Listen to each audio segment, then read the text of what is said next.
बैठ जाइए सभी लोग, बैठ जाइए, हो गए भाई, बैठ जाओ। मेरे साथ बोलिए, भारत माता की। भाई बारिश है, मैं समझ रहा हूं, मगर आवाज ऐसी नहीं होनी चाहिए। दोनों हाथ उठाकर समग्र राजस्थान के किसान और सहकारिता को मजबूत करने के संकल्प की मुट्ठी भींचिए और प्रचंड आवाज से बोलिए, भारत माता की, भारत माता की। आज के इस सहकारिता सम्मेलन में मेरे साथ मंच पर उपस्थित श्रीमान भजनलाल शर्मा जी, मुख्यमंत्री राजस्थान सरकार, राजस्थान की पूर्व मुख्यमंत्री जिन्होंने राजस्थान के विकास को हरदम आगे बढ़ाया, श्रीमती वसुंधरा राजे सिंधिया जी, मेरे साथी मंत्री, यहीं के जनप्रतिनिधि श्रीमान गजेंद्र सिंह शेखावत जी, श्रीमती दिया कुमारी जी, माननीय उप मुख्यमंत्री राजस्थान सरकार डॉक्टर प्रेमचंद बेरवा जी, माननीय उप मुख्यमंत्री राजस्थान सरकार, जिनके निमंत्रण पर मैं आज यहां आया हूं, भाई गौतम दत्त जी, हमारे प्रदेश भाजपा के अध्यक्ष श्रीमान मदन राठौड़ जी, श्री आशीष कुमार भूतानी, सचिव सहकारिता श्री सुधांशु पंत जी, मुख्य सचिव राजस्थान, और आज इतनी बारिश में जहां तक नजर पड़े मुंड ही मुंड दिखाई पड़ते हैं, इतनी बड़ी संख्या में आए हुए सभी सहकारिता के कार्यकर्ताओं को मेरा प्रणाम। अरे हो गया भाई, सुन लिया, तुझे देख भी लिया, अब थोड़ा शांति रखो। भाइयों बहनों, सबसे पहले वीरता, देशभक्ति और धर्म संरक्षण के प्रति बलिदान की इस महान भूमि राजस्थान को मैं प्रणाम कर बात की शुरुआत करना चाहता हूं। यही भूमि है जिसने वीर राणा सांगा, महाराणा प्रताप, वीर दुर्गादास राठौड़, पृथ्वीराज चौहान, महारानी पद्मिनी, पन्ना धाय और भामाशाह जैसे दानवीरों को भी जन्म दिया। और आज भी देश की सीमाओं की सुरक्षा की जब बात आती है, सबसे ज्यादा जवान जिन राज्यों में से जाते हैं उसमें से एक मेरा राजस्थान है। ये राजस्थान की वीर भूमि, मैं राजस्थान की वीर भूमि को प्रणाम कर मेरी बात की शुरुआत करना चाहता हूं। आज परमवीर चक्र निर्मल सिंह सेखों की जन्मतिथि है। निर्मल सिंह जी ने अतुल्य पराक्रम कर अपनी मातृभूमि की रक्षा के लिए साहस और शौर्य और बलिदान दिखाया। मैं निर्मल सिंह जी को भी मनपूर्वक श्रद्धांजलि देना चाहता हूं। भाइयों बहनों, 2025 का वर्ष सहकारिता वर्ष के रूप में मोदी जी ने ही इसका अंतर्राष्ट्रीय सहकारिता वर्ष का उद्घाटन किया। जब यूएन ने तय किया और ये सर्च किया गया कि सहकारिता वर्ष की शुरुआत कौन से राज्य से की जाए, कौन से देश से की जाए, तो उन्होंने हमारे भारत को पसंद किया और मोदी जी ने सहकारिता वर्ष का उद्घाटन किया।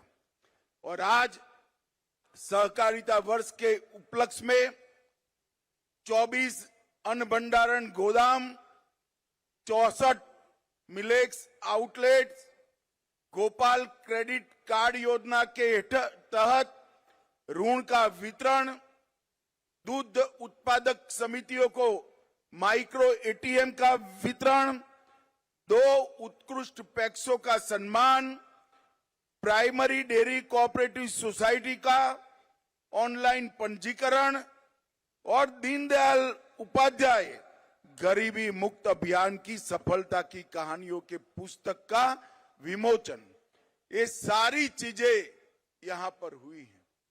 जब आज राज्य भर से सहकारिता के साथ जुड़े हुए नेता और कार्यकर्ता आए हैं, मैं आप सभी को कहने चाहता हूं कि विगत 100 साल के अंदर सहकारिता ने देश के विकास में बड़ा योगदान दिया है, मगर आने वाले 100 साल सहकारिता के 100 साल है।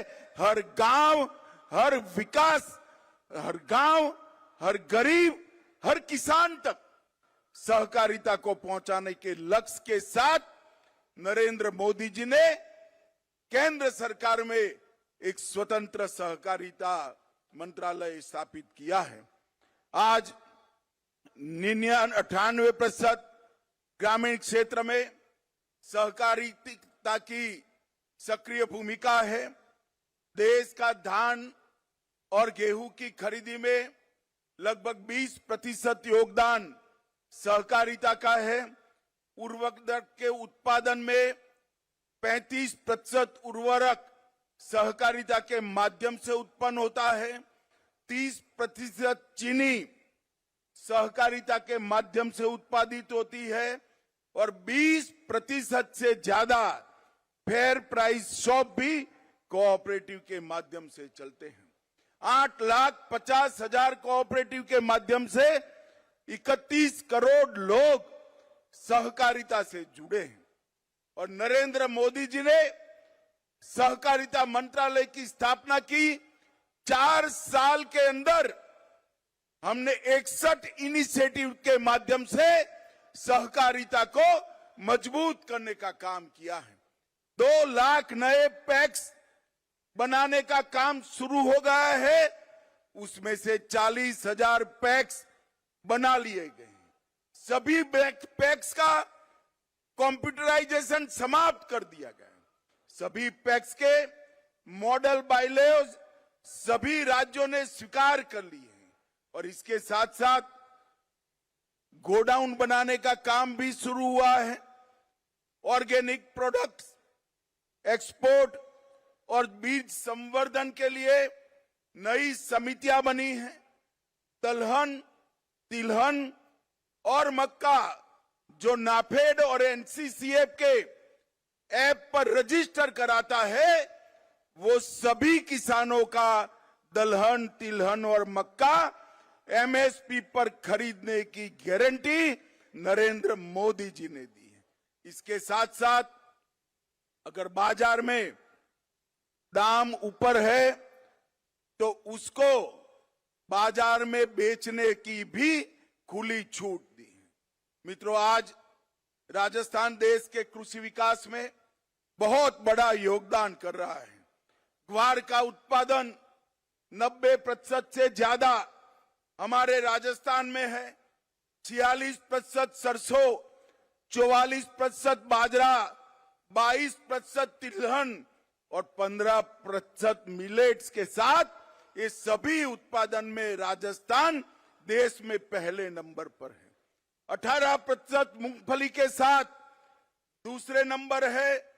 ज्वार, चना, दलहन और सोयाबीन में ये तीसरे नंबर पर है।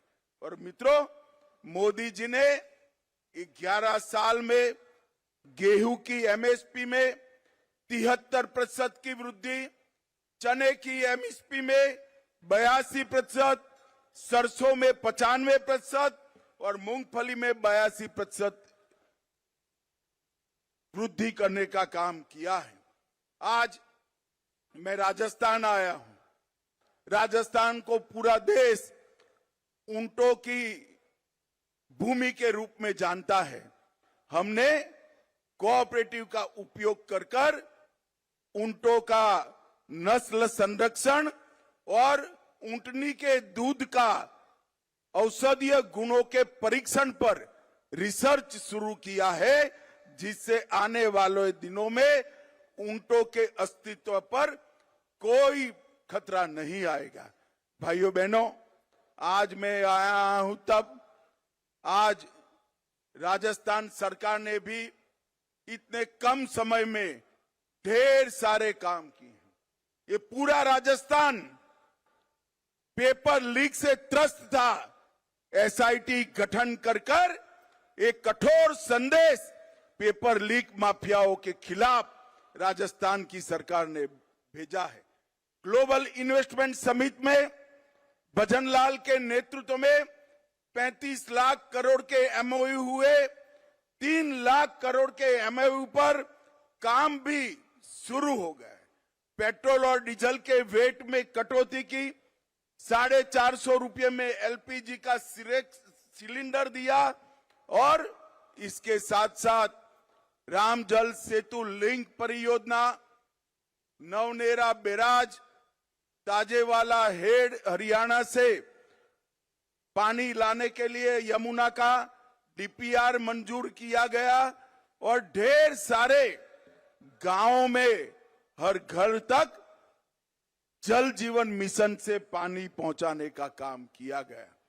नरेंद्र मोदी सरकार ने 11 साल के अंदर 60 करोड़ गरीबों के लिए घर, शौचालय, बिजली, गैस, 5 किलो मुफ्त अनाज और इसके साथ साथ 5 लाख तक की फ्री दवाइयों का और इलाज का व्यवस्था नरेंद्र मोदी जी ने किया है।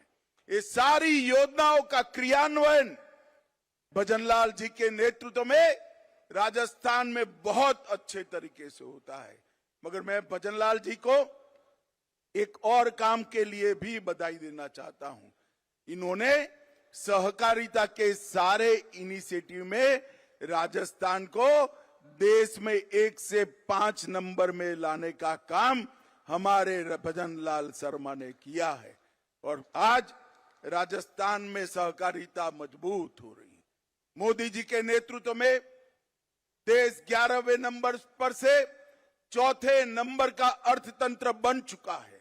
इसके साथ साथ 27 करोड़ गरीबों को गरीबी रेखा से ऊपर लाने का काम भी हमारे नेता नरेंद्र मोदी जी ने किया है।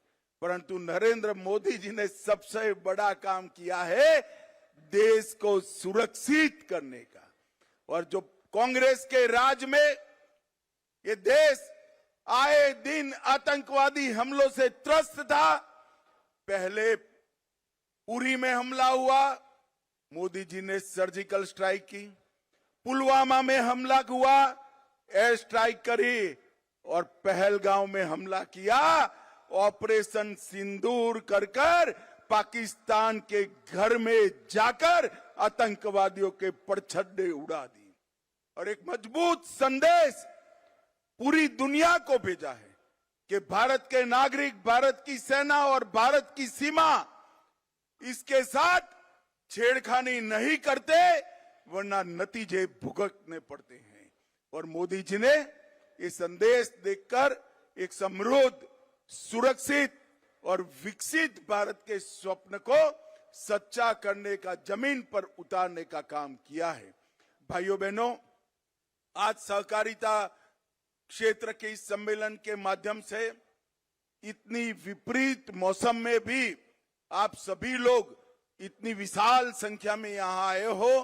मैं हृदय से आप सभी का बहुत बहुत अभिनंदन करता हूं और विश्वास दिलाता हूं भारत सरकार और राजस्थान सरकार मिलकर राजस्थान के सहकारिता आंदोलन को और मजबूत करेंगे।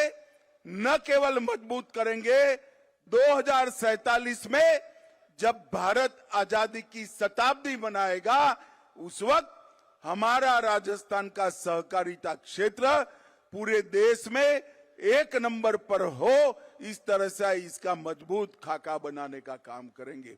मैं फिर से एक बार आप सभी का धन्यवाद करना चाहता हूं कि सहकारिता क्षेत्र को मजबूत करने के लिए 2025 के वर्ष सहकारिता वर्ष को मनाने के लिए आप इतनी विपरीत मौसम में यहां आए हैं, आप सभी का बहुत बहुत धन्यवाद।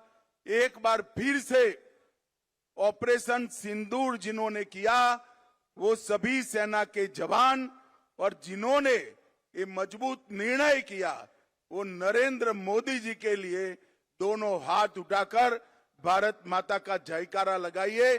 सभी लोग अंत तक दोनों हाथ उठाए, जरा हाथ उठाओ भाई, मुट्ठी बींचो और प्रचंड आवाज से बोलिए भारत माता की वंदे वंदे वंदे। आप सभी का बहुत बहुत धन्यवाद।